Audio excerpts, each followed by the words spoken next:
গতকাল আমার এক বান্ধবীর কথা মতন চলে গিয়েছিলাম রাধা স্টুডিওতে।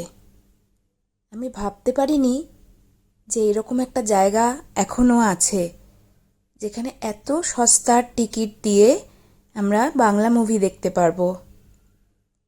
যবে থেকে পুরাতন রিলিজ করেছে তবে থেকেই দেখার ইচ্ছে ছিল। কাল সেই স্বাদটা পূরণ হলো আমার। আমি আর আমার এক বান্ধবী চলে গিয়েছিলাম রাধা স্টুডিওতে পুরাতন দেখব বলে। আমার ধারণাই ছিল না এত সস্তায় এখনও সিনেমা দেখা যায়। মাত্র 30 টাকা করে টিকিট, আর ভিতরটা ভীষণ পরিষ্কার পরিচ্ছন্ন। আসলে বাইরের কোনো খাবার এখানে ভিতরে অ্যালাউ করে না, হাফ টাইমেও কোনো খাবার বাইরে থেকে ঢোকে না এখানে। আর বিরতিটাও দেখলাম খুবই কম, জাস্ট কয়েক সেকেন্ড। মুভিটা স্টার্ট হতেই পুরো নস্টালজিয়া ঘিরে ধরল। ফেলে আসা ছোটবেলার গন্ধ, ছোটবেলার জিনিসপত্রের দেখা মিলল। অসাধারণ,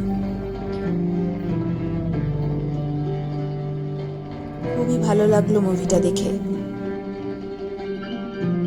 মুভিটা শেষ হতেই বাইরে বেরিয়ে দেখি আমার জন্য একজন অপেক্ষা করছে। আমি যেখানেই যাই সেখানেই এদেরকে আশেপাশে আমি দেখতে পাই। Charlie Chaplin. বাড়ি মিষ্টি দেখতে দেখুন।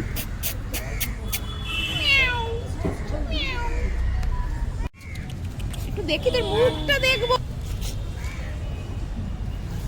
আরে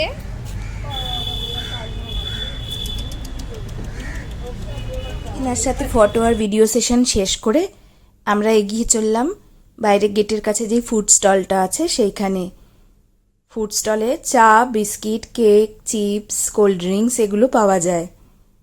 চা বিস্কিট খেয়ে আমাদের পেটের ইঁদুর শান্ত হলো না, তাই চলে গেলাম সাউথ সিটিতে। ওখানে গিয়ে ওয়াও মোমো থেকে একটা সিজলার অর্ডার করলাম। এটা ছিল মোমো আর নুডলস দিয়ে চিকেন সিজলার।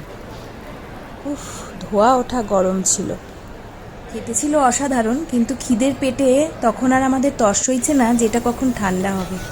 কোনো রকমে ফু দিতে দিতে এটাকে শেষ করলাম আমরা।